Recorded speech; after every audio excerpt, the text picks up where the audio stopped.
Iki gikorwa cyo kubaga abarwayi b'ibibari ndetse n'umwingo mu bitaro bya Gitwe ngo gikorwa mu rwego rw'ubufatanye hagati ya kaminuza ya Nebraska ho muri Leta Zunze Ubumwe za Amerika na kaminuza ya Gitwe nk'uko bitangazwa n'uhagarariye ishyirahamwe ry'ababyeyi bashinze kaminuza n'ibitaro bya Gitwe ndetse n'ishuri ryisumbuye rya Esabag ariwe Urayeneza Gerard.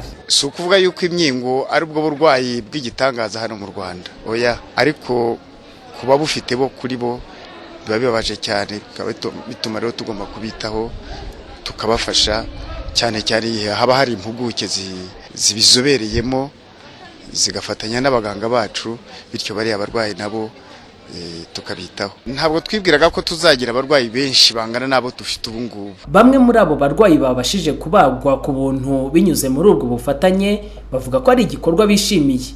Nishimye cyane kandi bangiriye neza, bamvuye, niteguye gutaha. Imana ikomeze kubafasha kandi ikomeze kubaha ubushobozi bwo kuvura. Kubera ko hari umubare munini w'abifuza kuvurwa cyane cyane ku bafite ibibazo by'umwingo bagitegereje, batangaza ko bizeye kuzava kuri ibyo bitaro bakize. Je navuye Uganda, noneho kuntu nguma ntega makuru yo mu Rwanda, numva bamwemerika ko baje atenzi ko bakize.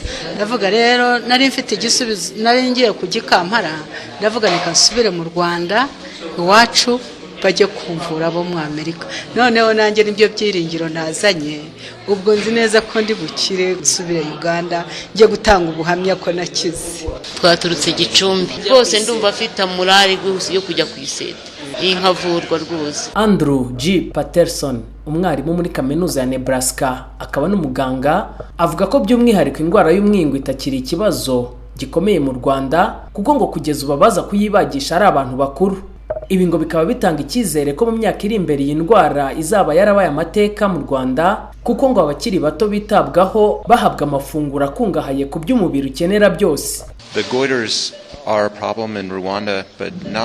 Ibibazo by'umwingo byari bikomeye mu Rwanda, ariko ubu twavuga ko bigenda bigabanuka kuva aho Perezida Kagame n'inzego bafatanya batangiriye gukangurira abaturage gufata indyo ikungahaye ku myunyu ituma umuntu atarwara umwingo. Ariko rero kandi bivuze ko abagifite iki kibazo bagomba kwitabwaho.